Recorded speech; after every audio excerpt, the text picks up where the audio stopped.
Misinformation has been running rampant in today's society, especially in recent years. Most people have no idea they're being fed misinformation by political figures, social media influencers, and the mainstream media. Hey, look at this tweet. It says dinosaur has come back. They have him cloned in Australia. I can't believe what I'm reading. What Are do you mean? Are you hearing what you're saying? Yes, there's an article here. It makes total sense. Dinosaurs are coming back. Yes, with the genetics. What is your source? Like the site? Wikipedia. Again. A scientist told us. Wikipedia. Yes, it's very reliable. And you're saying it's reliable? Yes. Oh my god. What you just saw is a clear example of misinformation on the internet, because Lucas thought that dinosaurs were coming back through means of cloning. However, Dario knew that this wasn't the case. He even asked for Lucas's source and he said that it was Wikipedia. And Dario knows that this is a very bad source to cite from. Moreover, in today's society, this is a very clear problem with misinformation going around so easily. People like Lucas believe anything that they see in the internet, because nowadays the people see anything on the internet they might believe is true. However, it might be not, and this might affect people in their daily lives, such as political issues or even household issues or any kind of issue in their general life. Well, in my case, I'm a student at Belgrano Day School, and sometimes I have to look for information to research papers or other stuff. How can I know that a source is reliable or that I can trust it? Well, you have multiple ways of doing this. First of all, you have to check if the source is published by somebody who is either has a scientific degree or is known in scientific community as being somebody that is really well endowed in the topic and really does know what they're talking about.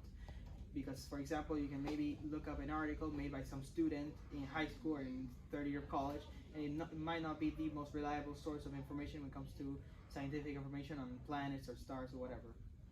And I constantly watch the news. How can I make sure they're not biased in any way? So what you can do is you have to stay away from mainstream media, stuff like Fox News or CNN, and look for your own alternative media outlets that you know through research that you can do online that they're trustworthy and they don't have any. For example, you can check if the mainstream media is funded by some kind of political figure or some millionaire that has a lot of money, but they're known to be either left or right leaning. And if you check that they're independent news organizations, you can find out that they're not really biased in any way, shape, or form.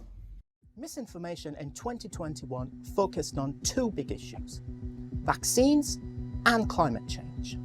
Some of the false claims about vaccines that went viral may seem absurd. Microchips in them? Making magnets stick to your body? Not true. Many are also easily disproved.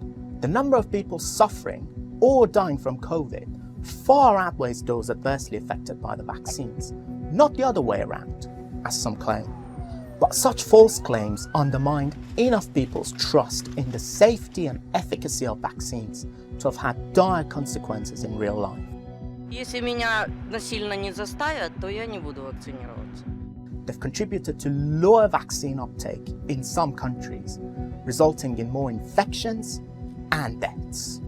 What this shows is what the hospitalisation rates and different age groups, where in the dark bars are people who are not vaccinated and the orange bars are the people who are vaccinated with 2 doses. They also fed anti-government or anti-authority sentiment, in some cases radicalising people to take part in violent protests against COVID restrictions and vaccines. Activists have harassed doctors and nurses, blocked vaccination centres, and targeted children outside schools. In a small number of cases, individuals have also killed or injured others over their conspiratorial beliefs. Next up, we interviewed some students from Belgrano Day School to learn about their experiences with misinformation and how to deal with it. Please state your name for the camera. My name is Ilan Kohan. I am 17 years old and I am a student. Ilan, how has misinformation affected you in your daily life? I think misinformation is quite a common problem in my life, as I work for work. I work in the school newspaper, so we have to deal with lots of information constantly from different sources, and misinformation is quite a big problem because it forces us to constantly check our sources to know that they are right so we can actually publish them. Do you fact check regularly what you see online? Usually yes, I always try to fact check, but I mean when I'm doing things for the newspaper or more serious things, I do fact check. But however, when I'm doing some simple things like small work for class or something like that, I sometimes don't fact check, as it like takes a substantial amount of time to be able to check all sources. Do you usually use information online for work? Yes, all the time. I'm constantly dealing with lots of information and having to look for lots of the data online. And so yes, I usually have to deal with lots of information coming from different sources, which might be, I try to use most of the time sources like coming from government pages or from scientific newspapers, like things that are more trustworthy and reliable. However, I sometimes also use Wikipedia and other pages like that, which are not so reliable, but they are easier to get information out of. They're more accessible and more like it's more clear to take the information out. So that's why they're most of the time more appealing than trustworthy sources. What do you think would be a good solution to not be fooled by wrong information or sources online? I think it's just knowing what you're looking at, who wrote what you're reading, from like financed by who, which websites, like, because you cannot, apart from the source being reliable or not, by knowing the context around the source you're using, you can also know how biased it is and towards which side. And so it's mostly paying attention especially to the context of the sources, and having some go-to pages or websites in which you know you can trust the source to be impartial and mostly impartial, and to be fact-checked. So yes, it's that. Please state your name and occupation. Well, so my name is Collado, and I'm a student from BDS. I'm 17 years old and I study economy in my school. How has the misinformation affected you in your daily life, Santino? Well, so I think that all the trouble with misinformation maybe affects me, and I don't notice it because maybe I read something and I think it's true, but it's false. So then I live thinking that something is true, but then it's false. Or maybe like I make a schoolwork and I use information from the internet, and then that is wrong, and maybe my grade will be affected. I use a lot the information online, maybe when I have to make a school project or I have to make a research, and I use it also mostly in the dual diploma, and there all the information that I get is from the internet. And what do you think would be a good solution to not be fooled by wrong information or sources? So maybe I think the good solution would be maybe when you are searching something, check different sources and different types of sources, so that you get like different opinions and different things about a topic that you're searching. But by the time I entered the workforce at my dream job at 30 Rock, because NBC family, the media landscape had already dramatically changed. With the explosion of online media, anyone, anywhere in the world could have a voice. And that was a problem, because so long as you had a point of view and a platform upon which to share it, you were part of the media consortium. And so began the erosion of the media and the role they played in our democracy. Once a destination we, as active participants, went to gain insight and knowledge on subjects that mattered to us. And so began this shift from us being active participants in this process to passive recipients of information from the information superhighway. or Autobahn, as I now refer to it. And I found this terrifying.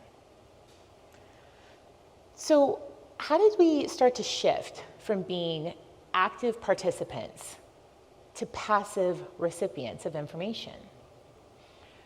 You don't have to look very far. If I think about my childhood, newspaper hit the door and we read it. We knew the times that the news came on each day and we watched. And if we missed either one of those opportunities, we missed the news. That is definitely not the case today. Today, it is incredible to see how much information is available to us online. And a lot of these outlets are operating with little to no oversight when it comes to the accuracy of the information that they're sharing. You have everything from the New York Times to TMZ and everything in between. There is space for everyone. And this information is coming at us 24 hours a day, 7 days a week, 365 days a year. So when you think about that, when you think about the volume of the information that we're receiving and the frequency, it's no surprise that we're taking a passive stance. It's no surprise that we're going on autopilot. It's no surprise because we put a lot of our life on autopilot. We have our groceries delivered.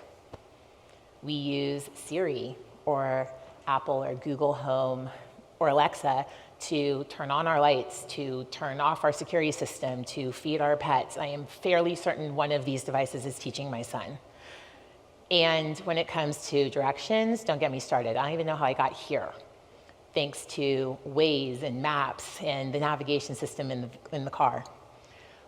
We have embraced the conveniences that allow us to put parts of our life on autopilot. And maybe that's okay in some instances. But what happens when you allow that behavior to become part of how you receive information?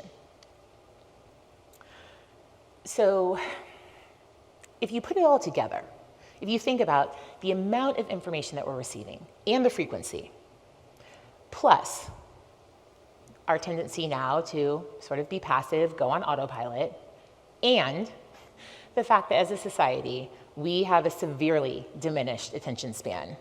The latest studies have us hovering at around 8 seconds, so thank you for still paying attention. When you put all of that together, it is no surprise that misinformation is flying all around. It's taking root. And the truth is lagging far behind. The misinformation is flying, and the truth is lagging behind. And it's lagging behind because we're allowing it to. We aren't taking a beat to check a fact, to dig a little bit deeper, to gain the insight that we need so that we can make an informed decision. We absolutely are not looking back to something that we heard about the day before, and we just want to check and see, is that still true? Or was there a retraction? Or was there a correction? We're just being fed information, we're digesting the information, and we move on.